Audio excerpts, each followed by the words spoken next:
আমরা গণপূর্ত বিভাগকে নির্দেশনা প্রদান করেছি, আজকে থেকে কাজ শুরু করবে।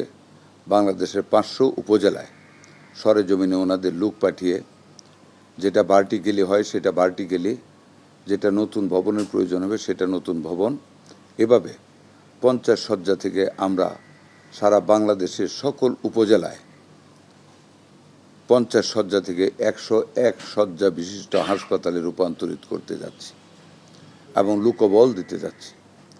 বাংলা 101 শয্যা বিশিষ্ট 500 উপজেলার মধ্যে 8টি উপজেলায় 100 শয্যা বিশিষ্ট হাসপাতাল আছে। ওই 8টি বাদ দিয়ে 492টি উপজেলায় আমরা 50 শয্যা থেকে 101 শয্যা বিশিষ্ট হাসপাতালের কার্যক্রম নতুনভাবে করার জন্য আজকে থেকে শুরু করেছি।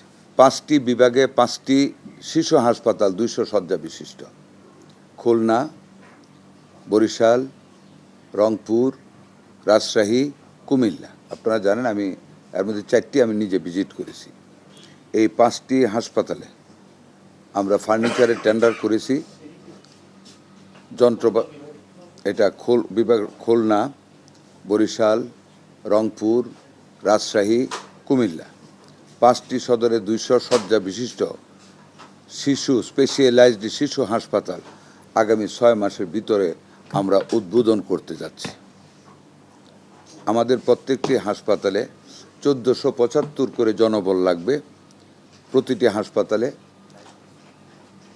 এই প্রত্যেকটি হাসপাতালের পূর্ণ জনবল বরাদ্দ করার জন্য মাননীয় প্রধানমন্ত্রী গতকাল আমাদের জনপ্রশাসন মন্ত্রীকে নির্দেশনা প্রদান করেছেন। আগামীকাল সেটার মিটিং।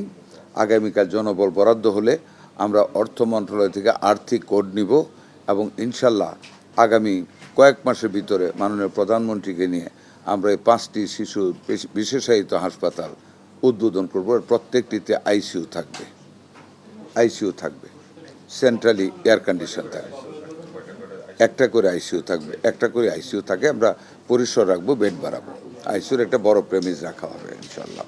ওটি 1100 কোটি টাকার উপরে খরচ করে আমরা নতুন আবাসিক ভবন 1টি বা 2টি যেটি প্রয়োজন পড়ে আমরা সেটা প্রতিষ্ঠা করতে যাচ্ছি এবং সেটার জন্য গণপূর্ত মন্ত্রণালয় অলরেডি প্রকল্প তৈরি করে ফেলেছে। কয়েকদিনের ভিতরে টেন্ডার হবে, কার্যক্রম শুরু হবে।